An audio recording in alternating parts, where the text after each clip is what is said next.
Baking and cake decorating is something I like to do in my free time.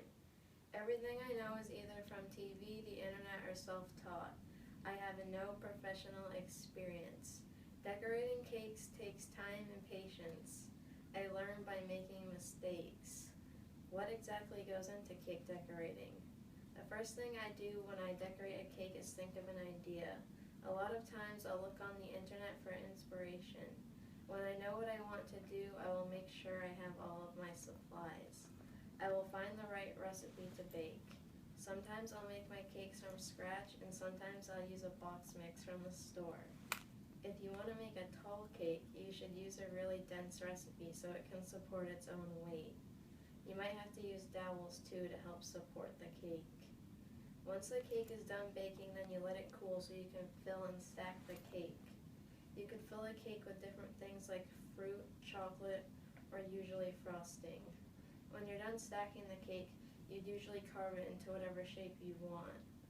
Once you've done all that, it's time to decorate, but before you start, you usually do what's called a crumb coat of frosting. This is just a thin layer of frosting used to trap the crumbs in the first layer so they don't show in your final design. Then you cool the cake in the fridge and go into your second layer of the frosting. There's many different frosting recipes, but my favorite is buttercream. You could also use fondant instead of frosting, which is what a lot of people will use on wedding cakes. If you want to make small details of frosting, you would use a piping bag and different tips to make different shapes. I brought a few different piping tips for you to look at, which you have in your hands.